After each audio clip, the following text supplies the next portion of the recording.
Hello, everybody, and welcome to what I think is going to be a really fantastic and very timely conversation. No water, no food. How can agriculture respond to the climate crisis? I'm Frank Sesno. I'm the founding director of Planet Forward, which is based at the George Washington University, and delighted to say that we are working in conjunction with Food and Agriculture Organization of the United Nations to convene this conversation and do many other things as we look at food and sustainability and climate change and so many issues that confront the planet now, challenge us, but also call for imagination and creativity and energy and solutions. There really is no issue of greater importance than water. In some places, people struggle with that every single day. And according to the United Nations, almost a third of the global population lacks safe drinking water. A third of the global population lacks safe drinking water. In other places, though, water is taken for granted. In some others, there's a growing appreciation that this actually is a precious resource that is being pushed to the limits by population growth, overuse, pollution, climate change, you name it. So we here at Planet Forward are delighted, as I said, to be working with FAO and be convening this conversation today, looking at and for some of the solutions to the world's challenges to eradicate hunger and provide accessible, healthful, affordable food. This last year, we worked with FAO and hosted 4 Planet Forward FAO fellows. These were students from schools across the United States who researched and reported on several issues very critical and core to this kind of work with an eye on ideas, innovations, and solutions. So I want to show you just some of the stories. We'll scroll through some of them. Sustainability is the goal, says one of our Planet Forward students, for example, who's looking at this very issue. This was written by Jules Struck from Emerson College. Indigenous Peoples Liaison sets her sights on food security in the land by Terius Harris from the University of Oklahoma. The New Big Ag, what regenerative agriculture can learn from conventional farming. Benjamin Thomas from Franklin and Marshall College provided that story. COVID prompted local communities to creatively combat food insecurity. Our structural solutions. Next, that was from Sajal Govindaro at the George Washington University. These students did remarkable work, and as I said, they were focused on solutions. And if you want to see their stories, if you want to read them, go to planetforward.org and search FAO Fellows, and you'll see all their stories right there. And these weren't the only folks who looked at food. This is a big issue, major concern, especially among young people, food and how food is going to be grown and grown well. Diana Quintero from Arizona State University looked at water challenges in that very hot and challenged part of the country. She spoke to farmers and experts alike, both thinking about the future and solutions. Here's a clip from her video. Has always been the lifeblood for farmers. When it dries up, so do their farms. And knowing that we could lose our farm really hurts. It's been in our family for 5 generations. However, the Central Arizona Project is working on developing several initiatives that will make water in the Southwest more reliable in the future and hopefully help farmers like the K-Woods. We're optimistic that over the next 5 to 10 years, we'll have a new array of tools to improve the water supply to Arizona. CAP has partnered with an Israeli company called Ndrip, which brings a new technology to our irrigation systems. It converts flood-irrigated fields into a drip system that is conducted strictly through gravity. And flood irrigation is by far the most water consumptive, wasteful, unsustainable, bad for the world possible use of irrigation. Siegel says Ndrip helps save 50% of the water used and increases the yield. It also uses less fertilizer and reduces carbon emissions by 60 to 70%. So that was a piece, as you see, as I mentioned, from Diana Quintero from Arizona State University, looking at one approach, one solution there in that part of the country. I'd like to introduce you now, Jocelyn Brown Hall. Perhaps you know her. She's director of FAO North America. She leads FAO's activities in the United States and Canada, looking for better, more efficient, resilient, inclusive, sustainable agri-food systems. Jocelyn, it's wonderful to see you. It's wonderful to be working in collaboration with you. And water, pretty big issue here. It's a big deal. Thank you, Frank. Thanks for joining us. And I'm looking forward to this hour-long discussion about water. And I'm really looking forward to having a spotlight on it. In the agriculture world, water is oftentimes the not discussed or discussed in terms of things that agriculturalists, farmers, producers, growers are doing to harm water. And the reality is that farmers need to be stewards of their resources such as water, and we need to give them new technology. So I was really excited to see the drip irrigation technology featured in Diana's clip there. In fact, Israel, who is showcased in that clip, is one of the world's leaders in creating drip irrigation, and yet the farmers there and in neighboring Jordan actually suffer from some of the worst water insecurity in the world. So I also want to note that overall, you mentioned 3 billion people do not have access to safe drinking water. Over 3 billion people are also affected by floods and droughts. So as the clip noted, and we talked earlier, there's sometimes way too much water and sometimes not enough. And the reality is that the poorest people, the most food insecure people, who are the people that FAO worries about, are oftentimes the victims of these droughts and these disasters. We read in the news last week about Tonga and the earthquake that happened in the middle of the Pacific Ocean and the effects there. But there are all kinds of water disasters that are everywhere. And we've also talked about drought in the Midwest and in California for years on end. So this is really a critical issue for our farmers and our growers and producers. And then down the line for all of us who are trying to eat healthy and nutritious diets. So meeting these challenges requires investment and a spotlight on this. And I'm really excited to hear what the panel has to say to where we are and how we can mitigate some of these issues. I also want to note that water is one of our most precious resources. Only 3% of water is fresh water that we can use for drinking water. And then also all of the water that we have today is recycled. And I know that some people don't understand that, but reality is that water is being recycled through the atmosphere all the time. So it's really important that we think about water in a different way and we apply new technologies. And I'm not going to take up any more time because I really want to hear what the experts have to say. I do too, but before you go, I get to do a follow-up question because that's the fun part. You're allowed. Jocelyn, 70% of all freshwater withdrawals, freshwater being used, is used for agriculture, so it's a big deal. Now, you were in Ghana yourself before you came to North America, and now you're here. How is FAO and especially North America seeing the water issue, the 70% of freshwater withdrawals here in North America? Is it as acute a problem here as it was in Ghana and in Africa when you were working there? Well, we're going to hear more from my colleague who's in Africa right now, but the reality on the ground in Africa is that there's very little irrigation there. So that's really what we call rain-fed agriculture. In the United States, that's a very different picture. We have there's a robust irrigation system, and some of the latest technologies are being used throughout the United States. There is a lot of controversy about water rights. For example, with the California drought, there's been a lot of controversy around the use of the Colorado River and that going for agricultural purposes. The reality is that, yes, agriculture is a main user. There are technologies that can be applied, and I think there needs to be public-private regulations around that. There needs to be tighter water regulations. There's there's water theft. There's misuse of or lack of adhering to regulations and lack of enforcement. So it's a complicated issue that requires both public regulation and as well as private adherence to these water rights. As well as public awareness, because there are a lot of things that can be done here. Well, thanks very much. Let me introduce the panelists here, and let me also tell our wonderful audience that if you have questions for the panel, please bring them to us. I think you're getting some chat on the side with some instructions on that, but we'll be able to incorporate your questions to the panel as we go. So let me bring the panelists on now. Let me start with Matthias Berninger. He is a Senior Vice President for Public Affairs, Science, and Sustainability at Bayer.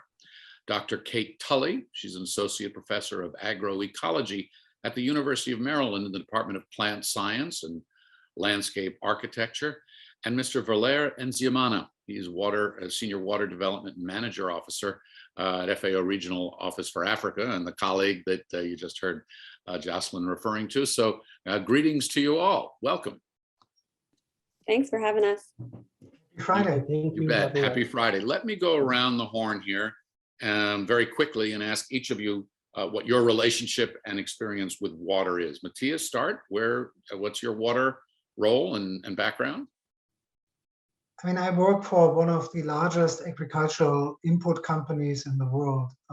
Roughly a quarter of all agricultural inputs are produced by Bayer. And if you think about it that way, we can sell a lot of things to farmers. We really can't sell water to them. And that's the most essential ingredients for them to grow the foods, the fibers, and the fuels we all depend on. So and you work it's in one government. of those topics out of control, and most importantly, also out of our control. Right, and you worked in government and in sustainability related activities as a member of the Green Party in Germany before your role in the corporate world, correct? Yeah, I spent half of my career roughly in the political space and the other half in the business world. And it's pretty clear to me that the water topic is one of those topics that doesn't get the attention it deserves and also it needs these days. Valere, welcome to you, and welcome to, it's wonderful to have you joining us from Ghana. Why don't you talk a little bit about your great experience with water and the connection there for you? Yeah, thank you for having me. Yeah, myself, I'm a water specialist by training. I've been, now I work at FAO Regional Office for Africa as Senior Water Development and Management Officer. But before joining FAO, I was an independent consultant for more than 26 years. So I've been specialized in developing water projects,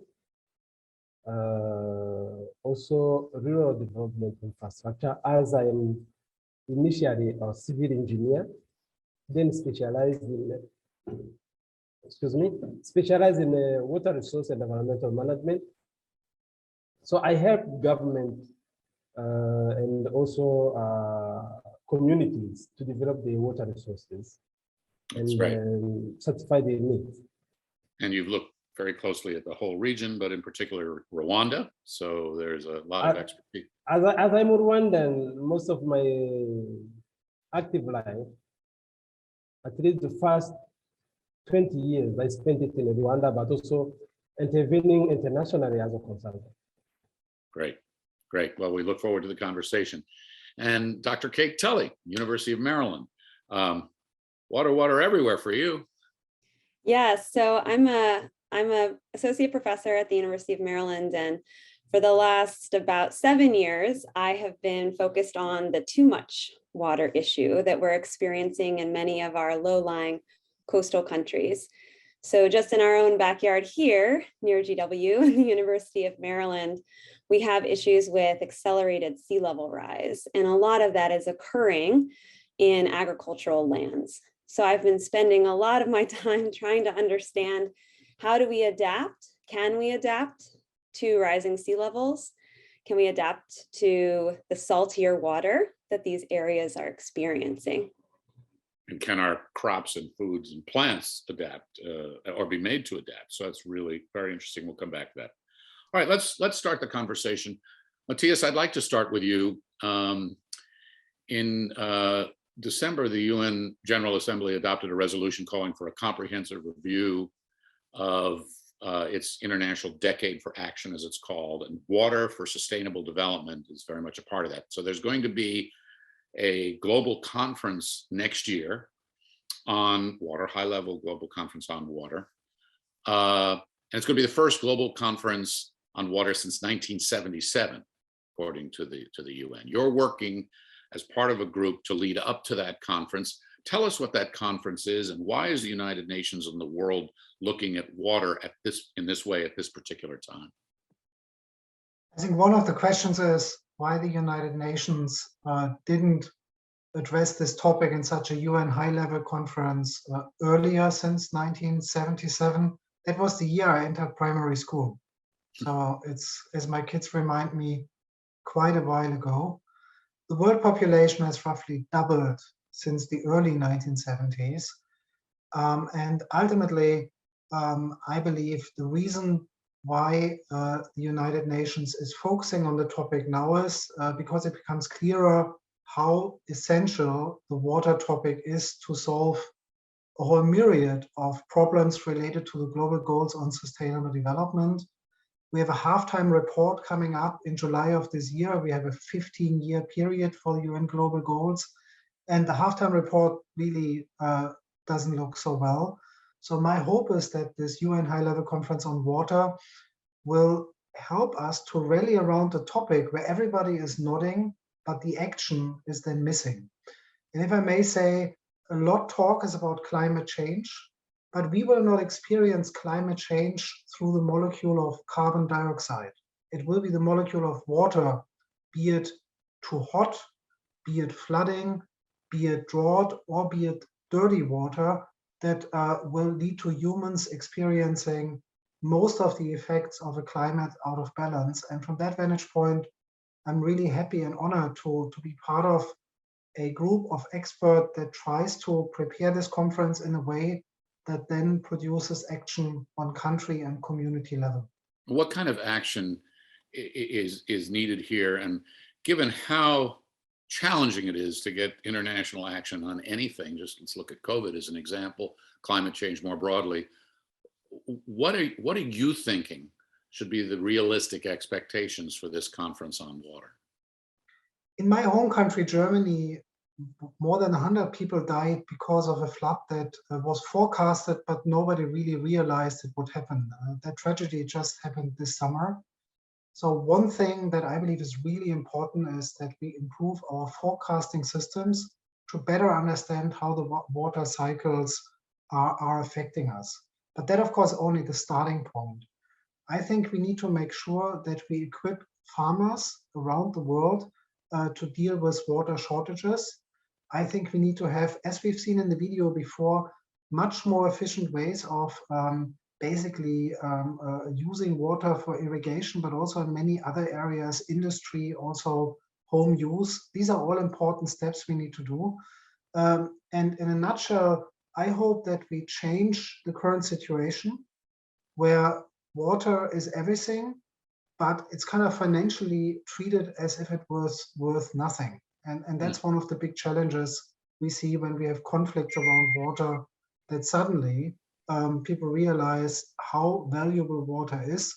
As long as it's just there, nobody really cares about it. We need to change this way of dealing with water that has been affecting so many communities for, I want to say, a very, very long time now. Let me bring Valere in. I think you're still with us, but your camera's off, so there your camera's back on.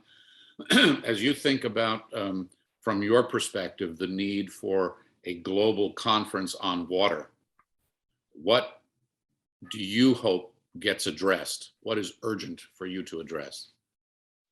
Yeah, coming from Africa, being in Africa, where we have 60% of the arable land of the world, but only 4% of it in the sub-Saharan Africa is irrigated.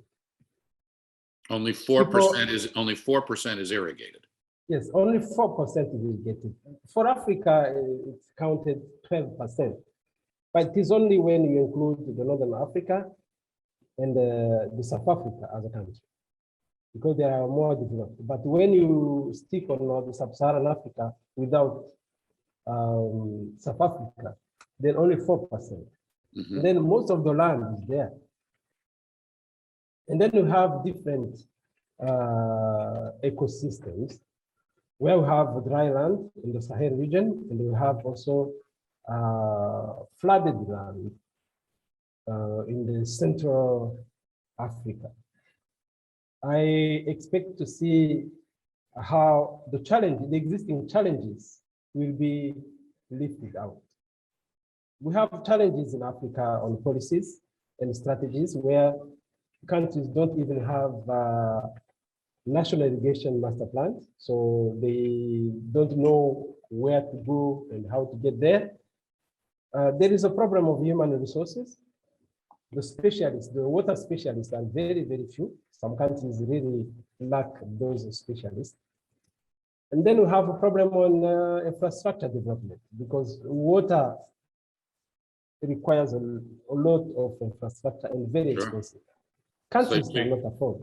So you lack the infrastructure, you lack the resource. So let me give you the opportunity now to speak to Matthias, who's going to be working to put the conference together. What would you Yeah. tell him? What would you tell him you most want this conference to focus on for your region of the world where you are right now? Because you mentioned infrastructure, you mentioned irrigation, you mentioned resources and expertise. What should he take to the group? Yeah, we have experienced in the past where a large area were developed in some countries of the Sahel, but also in other part of the world. But when it comes to operation and maintenance, those are not really sustainable. Now we go on farm-led irrigation development. We are going on a small-scale irrigation technologies. We are going on solar power irrigation systems, because we have a lot of sun, we have a lot of renewable energy which is not used. So it should be looking into that. But also we have water access technologies. It had really to be brought to the people. So we'll come back to some of these things, because you raise a lot of very interesting things that we want to talk about. The amount of irrigation that's available in Africa, just 4%, the need for expertise and infrastructure, and the solar power, which is very interesting and maps onto other things that need to be done to get to a sustainable place. But Kate Tully, I want to come to you as you think about this global focus on water that's out there next year. From your perspective, too much water? What do you think needs to be considered? What are the priorities? Well, I think in many coastal low-lying areas, we're experiencing these rapid rates of sea level rise, and we need to come up with strategies to look for crops that might be better adapted to some of those environments. And so the sort of classic breeding for salt-tolerant crops is not necessarily going to be what we're looking for, because those crops were designed with dry land in mind. So salty irrigation water that's being drawn up.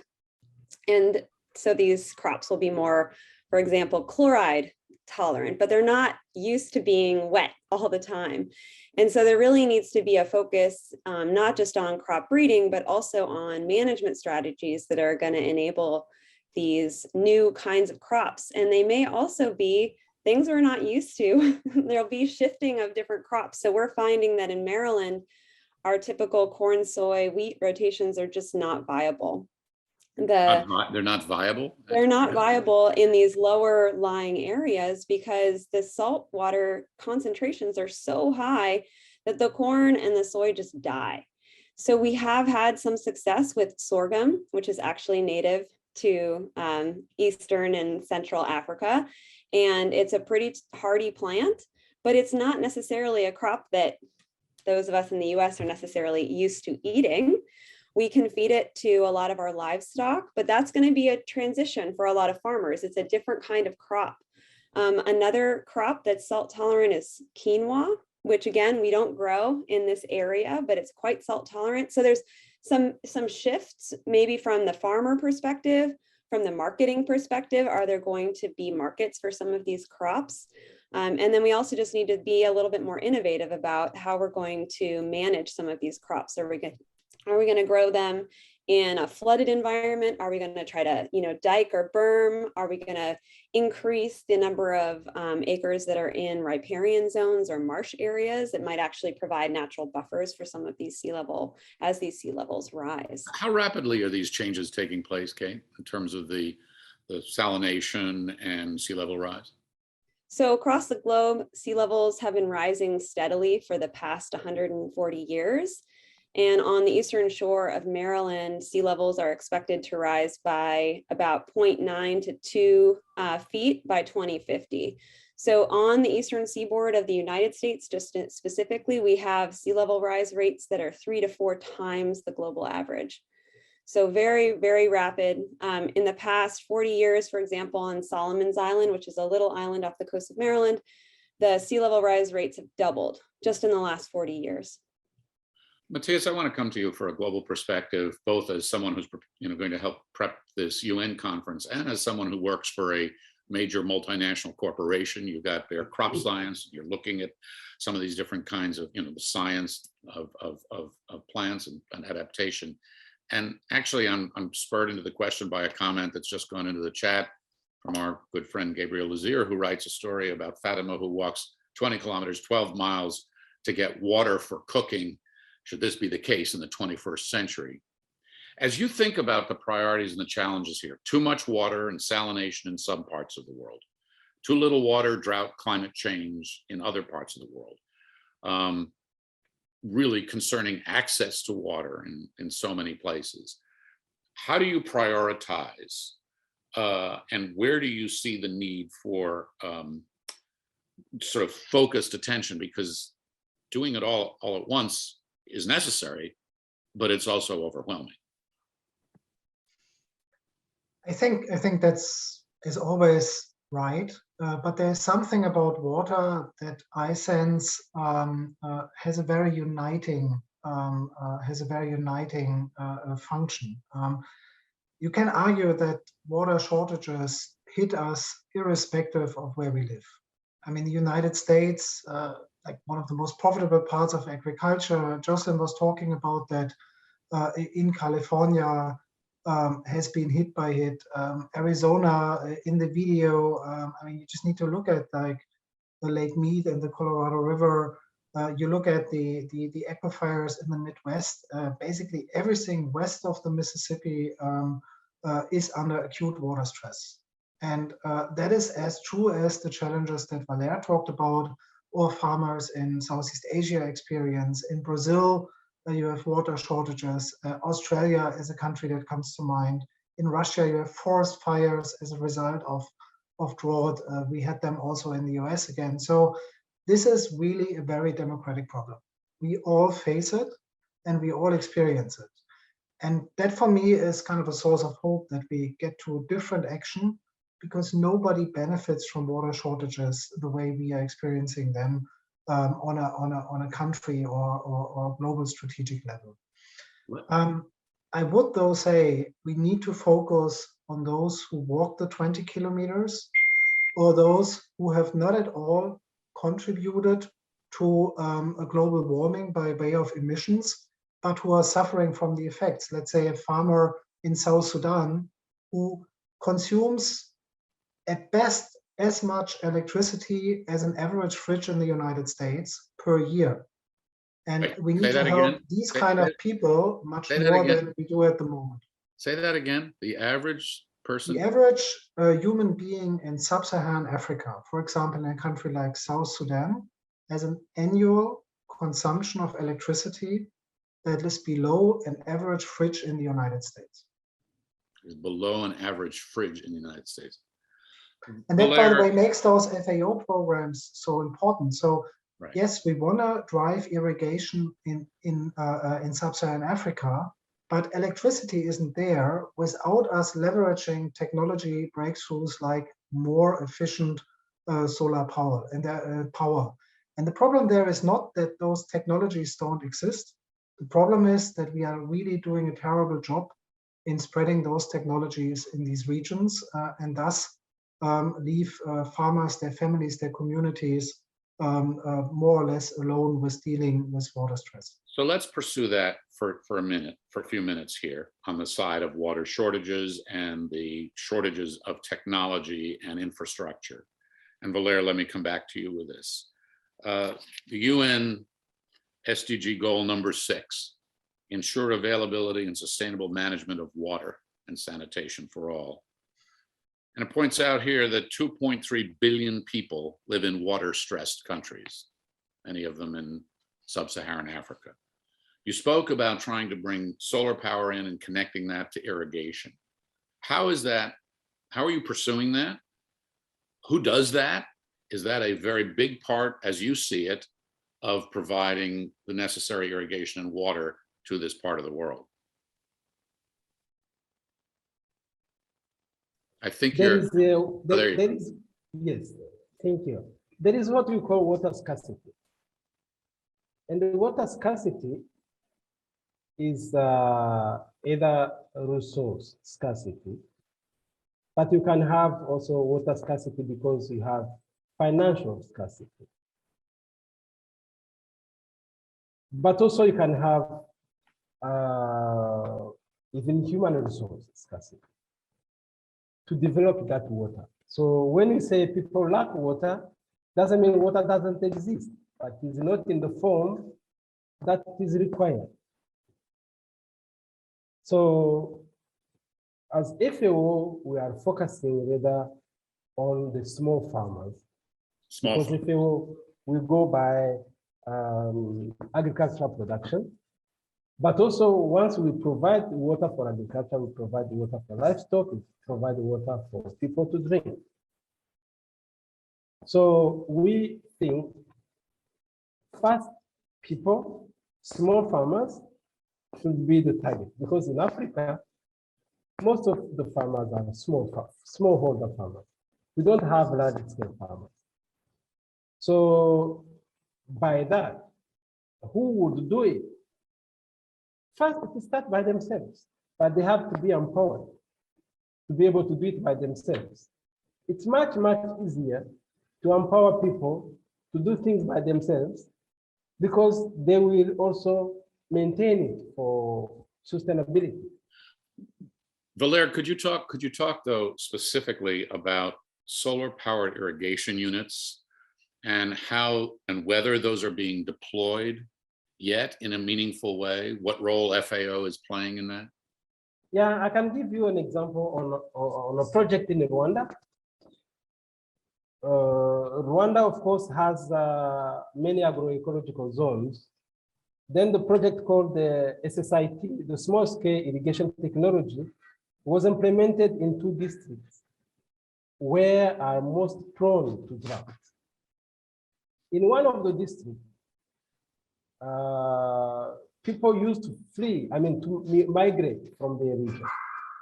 Although there are near a lake, but they cannot afford to use that water for agriculture production. So when FAO, I'm taking an example of certain Jean-Claude Habumuremyi. He migrated from his region because he could not find food. But when the project came in, when he heard about the project, he came back. First to work as a laborer, to get some money, get some cash. Then since he was native to the place and he did have land, he was also guaranteed equipment, solar powered equipment to work on his land. So now he can irrigate, but he could then satisfy his own food needs. But also with that, he could also use other people around as a laborer, because once you start irrigation, you have water, you are producing regularly. So you use other people. So another example is some guy in another district where they didn't have surface water. His water was located 64 meters below the ground. Then he was guaranteed a borehole with a simple solar powered pump. Right. With that, he could produce food on 8 hectares. Now, So just to be clear, by the way, the solar powered pump, if he didn't have the solar power, would he have been able to, was there electricity there otherwise, or was solar providing the electricity that he needed?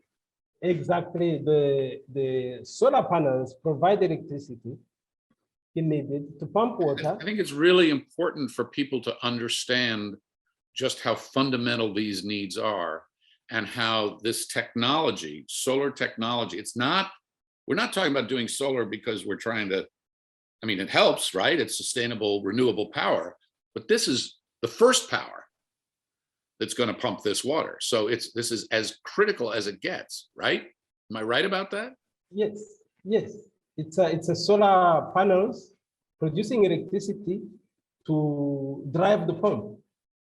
And where does the funding come from to purchase this technology? And where does the funding and the expertise come from to deploy this technology to smallholder farmers through the region? How urgent is it to focus on that? That's where Matthias has to come in. Oh, Provide funding. And okay, then, Matthias, you're on the line here. Like this one was provided by FAO through FAO funding, through FAO project. So not only provided the equipment, but also provided the training.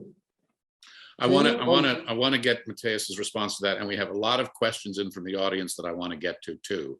So Matthias, can you respond to that? And then I want to come over to Kate and talk about the plant side of some of this a little bit. Matthias?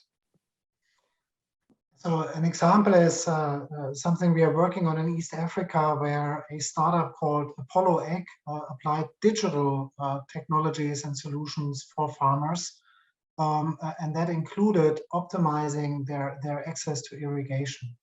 The result of that is much higher yield and a much more significant contribution to food security in their communities. I think for companies like Bayer, who in the past have had a stronger focus on the traditional large-scale farmers of the global north, we have to be obsessed about helping smallholder farmers, because otherwise the almost 1 billion people that goes to bed hungry will only grow in numbers. I think that's another thing we shouldn't forget. Linked to the water crisis is, for the first time in a long time, also roughly early 1970s, we have not only a higher absolute number of people going to bed hungry, but also a higher share of the world population. So the food inflation that is painful for people in the United States turns into a matter of life and death for people in the poorest countries in the world. And by the way, investments in rural development are not possible because many of those countries have to use their money to import food in the world market. So food crisis, water crisis, climate crisis, they all intersect. And the funding for smallholders is a combination of what private businesses like Bayer have to do and public funders. And one of the really strong players here is the public funding arm of the FAO. IFAD is doing really an amazing job to support these smallholder families by being much more creative and flexible in introducing new programs. But it has to be a concerted global action and focus that we are currently not having. And also it has to be a link to the debate about climate adaptation. We have seen, I would say, Glasgow being a reasonably successful COP, but it fell short on reliable funding of adaptation strategies, again, for which water is a central topic. So there's a lot there. But before I go to Kate, what is the current state of play and where are you trying to get it in the public-private partnership realm to work more intensively and more globally? What is Bayer doing and other companies working, in, as I said, with FAO and others, to deploy some of these resources, technologies, and infrastructure that Valere was talking about? Is this a major corporate priority? Are you putting additional money and funds and effort into this? Yeah, it's not only that, it also has become one of the performance indicators for Bayer management against which we are rewarded. So we want to reach 100 million smallholder farmers by 2030. And that's a non-financial KPI because the investments would strictly financially make more sense in other areas. But once you have non-financial key performance indicators included, you change your way of managing some of these scarce resources. And yes, so what are those key performance indicators for smallholder farmers, and how does it touch on irrigation systems that we're discussing? Yeah, so we want to reach 100 million smallholder farmers. And to give you an example, in another region that is under huge pressure, the Indian subcontinent, there the problem is that traditional ways of producing rice don't work anymore. So we need to have a shift from the current like more wet kind of conditions to dry seeded rice. And together with the World Bank, again with other funders, we are working on making those shifts happen at scale in those communities, because not only do they have unreliable rainfall patterns, they only suffer from the cryospheric challenges, i.e. Himalayan glaciers not delivering the steady supply of water that snowpack delivered in the years before, which is another big challenge in many regions. So at scale, I believe, moving into better life farming and combining public and private funding with innovation that allows to produce food or fibers in ways that wasn't thinkable before, and often is counter the intuitive cultural way of doing. Kate, let me come to you, because this takes us right into the sort of some of the areas that you work in, not just water, but plants. And you talked earlier about crops that are no longer viable, or certainly not in the ways they've been in the sort of Eastern Shore area of the United States. But we just heard Matthias talking about rice production on the Indian subcontinent. Same thing is happening in Southeast Asia, where there's salination that threatens rice. Where do you look to see breakthroughs and the need for these breakthroughs in plant science that can address these issues driven by water? Well, I think, so certainly the two countries that I worry a lot about when it comes to sea level rise and saltwater intrusion are Vietnam and Bangladesh, which produce a majority of the world's rice. And the Mekong Delta is that area alone produces about 50% of all of the rice in the entire country, and 90% of it is for export. So Matthias was saying something that's really important that I wanted to highlight. I think he said this early on, which is that people are going to feel climate change in different ways. Sometimes farmers are going to feel it as in, I cannot grow rice on this field anymore. But I think we're going to start to see it in our global markets too, as some of these regions start to experience these really extreme events. And so when it comes to plant science, there is a lot of breeding that's being done in the United States. There's some in Louisiana, for example, looking at salt-tolerant rice varieties, specifically for regions like this, where we're seeing, so the Mekong Delta, it's fresh water, it's supposed to be fresh water, but it's getting saltier.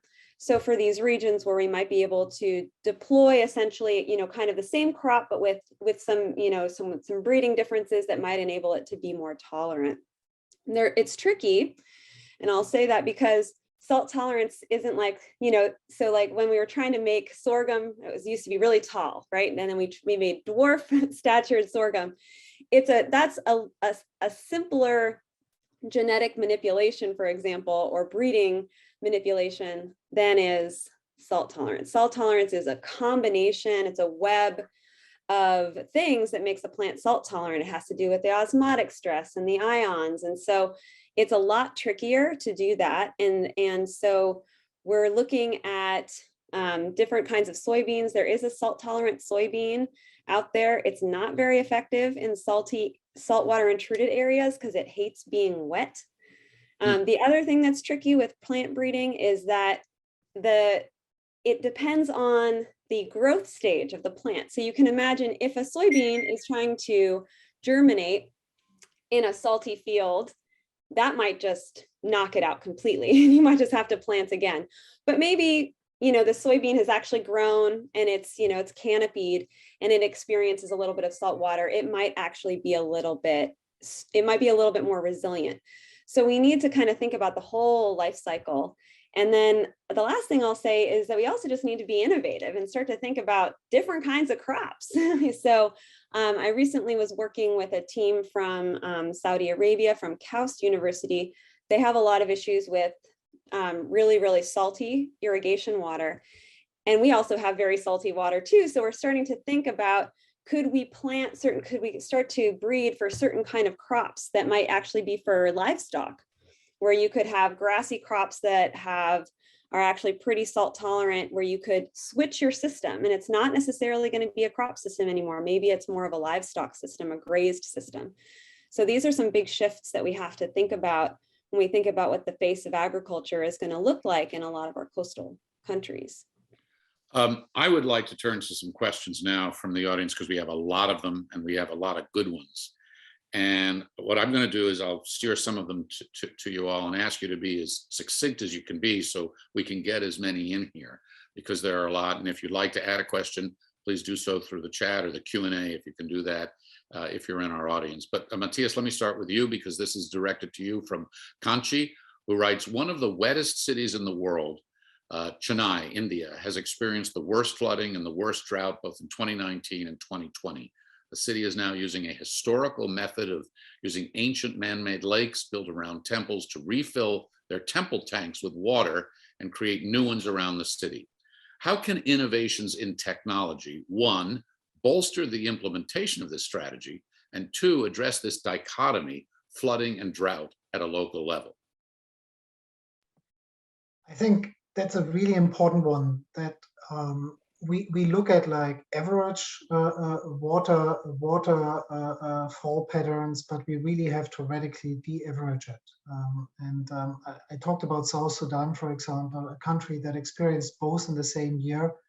And extreme rain after a long period of drought not only doesn't help farmers, it actually does the opposite. Now, how to look at mega cities that are affected by water crisis is going to be crucial also for farmers. Because what happens when a mega city doesn't have enough water, the first victims are the rural populations further upstream. So the most important innovation I would like to talk about is actually not a technology one, but is to think about early on how the social fabric along a river that ultimately ends up fueling a mega city is changed to a point that those farmers aren't suddenly kind of the first victims of, let's say, day zero situations like we had in Cape Town or severe water challenges. So social innovation is the one I would like to add to many other things. The other thing for coastal mega cities that I think we need to work much harder on are desalination plants. So that is a technology we know very well.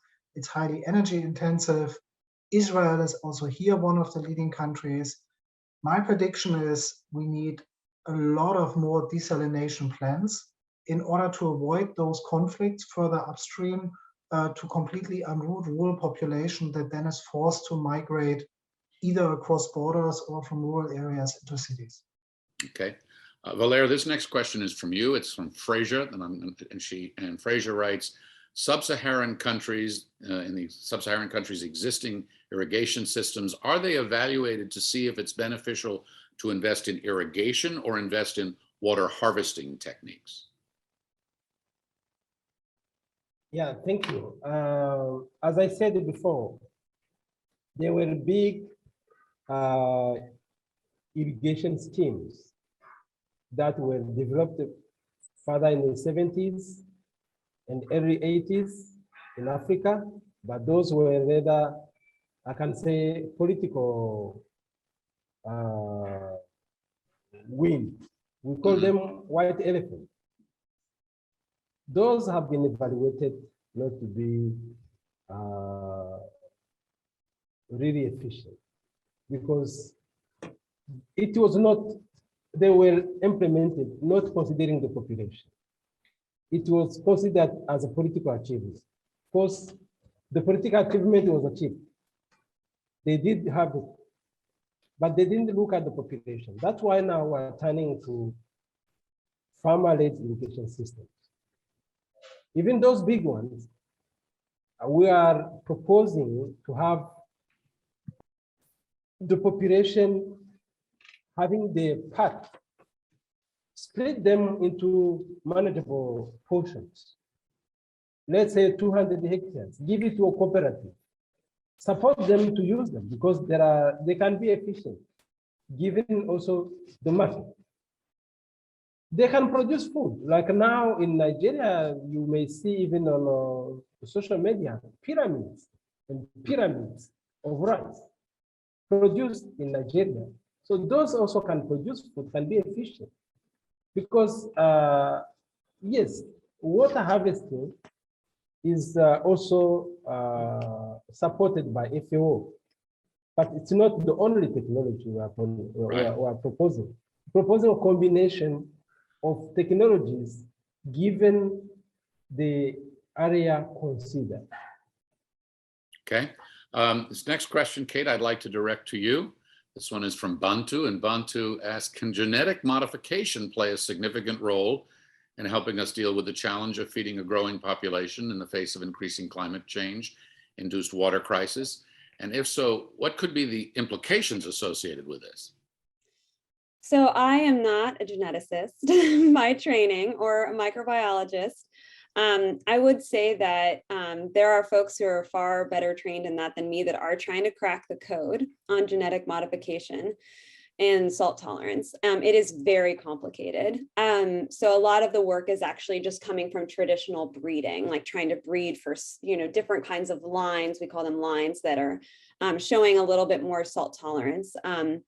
And I would say in general, the way that I think about GMOs and genetic modification is that, it really is a lot of the energy goes into our high value crops and not necessarily to some of the value, some of these other crops that are maybe staple food crops, for example, in countries like, Kenya and Tanzania, where I spent, several years of my life working on maize. And I think that in those regions, when I was working, for example, in Kenya, it was much more about just managing the hybrids that we have that are already available than it was about, bringing in some brand new fancy GMOs. And in a lot of cases, genetically modified organisms are not allowed in a lot of African countries. And so oftentimes, we have to think about what can genetics bring to the table, but also what can management bring to the table?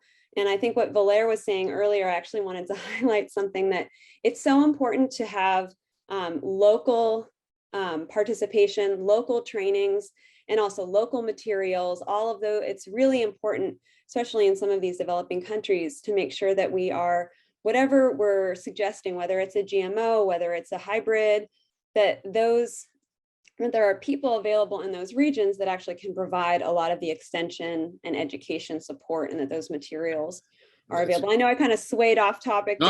I think that's a gigantically important point, and it gets into a whole notion of agricultural colonialism and corporate sort of an overbearing presence. That's where the GMO issue has gotten terribly complicated. And Matthias, I can't not ask you about that with Bayer Crop Science, because that's part of what you do. And there are, in fact, crops that can be bred to, or can be genetically modified to thrive with less water. So are there particular areas of breakthrough, setting aside the politics for a minute, which is a very big thing to set aside, but from a scientific perspective, is this a place where we should be looking for major new developments and breakthroughs as we think about this climate and water challenge? My answer to that is yes, but I also would agree with two things Kate has said. The first thing is it's really, really complicated. And that's why even with like some of the top experts in the Bayer kind of R&D space, our researchers kind of would then tend to kind of focus on other things, because they realize drought tolerance, salt tolerance, all of those topics are, even with the technologies we have, very complicated things to do. My point is the water crisis is such that we have no choice but to dedicate more resources behind that. I have a lot of hope in everything that happens in the area of gene editing, both in the human health space, but also in the agricultural space. And that's why an investment in plant breeding technology, in empowering researchers in Africa, in Southeast Asia to leverage those technologies is really important. And I think there's a sea change. Kenya, as an example, has approved an RNAi cassava. Cassava, really an important plant for food security in many parts of the world, for sure in Africa. And that was for me one of those moments where I said, great, a technology that has been used for papaya, that Bayer is currently planning on using for corn for the first time in the United States is being applied even before we did that for corn in Kenya on something like cassava, helping in this case with white flies, not with drought. But I believe we need to have a very open mind to use those technologies. And we have to be much more focused on persevering in cracking some of the difficult challenges related to drought, water shortages, but also flooding challenges, including salination. Okay, this is a fascinating conversation, but we're running out of time. So I'm now officially taking us into what we fondly refer to in the United States, Valere, as the lightning round. We're going to go fast so we can get some questions, because I think there are some that are actually conducive to this sort of thing. This one I'm going to send to Kate. Kate, Jonathan writes, couldn't help but notice the bag of cotton behind the farmer being interviewed in Arizona, USA in the video that we showed earlier. Given how arid Arizona is and how water intensive cotton is a crop, should we perhaps reconsider what types of crops are grown and where in the future in addition to how they're grown? Short lightning round answer, yes. I think we do need to think differently. And there was some talk in the chat too about the importance of maybe bringing traditional crops into it. And I think that we need to be very open-minded about different kinds of crops. I always want to make sure that when we do that, however, we're not making it such that all of the burden of that change is on the farmer. There has to be a way that financially we also, if a farmer has this equipment that's dedicated to this specific kind of crop, we have to do it in such a way that the farmer has the extension and the technology and the finances to actually make those switches, because they're very, very expensive. Okay, Valere, next lightning round question comes to you for a quick question and a quick response. This is from Sanjay. How can we look at the food, water, energy nexus with whole system thinking in lieu of point solutioning? Yeah, for sure. Food, water, and energy nexus, it's a combination. And it has to be intertwined, because we have water, which is not reaching where it has to go. And we used to say, where water flows, food grows. But to get there, you have to have energy. So this is something that we should develop, let's say, simultaneously. We have a chance now. Solar panels are being cheaper and cheaper than some years ago. So this is an opportunity to have this renewable energy utilized to produce food, because water do exist. And I have to think that, Matthias, you're going to be taking some of that conversation to the high-level conference on water. This next question, Matthias, for you then, relevant to that. This one's from Andre. Shouldn't the existence of certain water dams and reservoirs be revised? Big water dams prevent rivers from transporting sediments to the sea, which in turn help mitigating seacoast erosion and salination. More complication. I think we are at a moment where this form of water management is radically changing. We also realize that the concept that has been born at the beginning of the last century and then really during the Great Depression rolled out in the United States, in China just very recently, the concept of trying to work with those massive water projects will be replaced by decentralized approaches. For example, solar panel fueled local wells that help farmers with irrigation. So the sea change will be from these very large projects to decentralized solutions, perhaps with one exemption, and that is going to be reversing the flow of water and investing in desalination. Last question comes to you, Kate. This is right in your wheelhouse, and I think I want to give you an opportunity to answer it, and I think it's a quick one. This one is from Salahatin.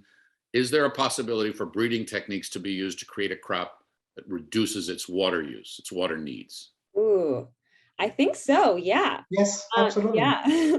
Yeah. And I think, I mean, we see that in different kinds of hybrids species that are already available. And I think that's something that we can definitely look for in the future. I want to be mindful of everybody's time, but I'd like to give each of you, if you could take it 15 or 20 seconds, no more, to just, a concluding thought, maybe a parting shot to Matthias as he thinks about next year's high-level conference on water. Valere, let me start with you. What would you like to leave this audience and this conversation with?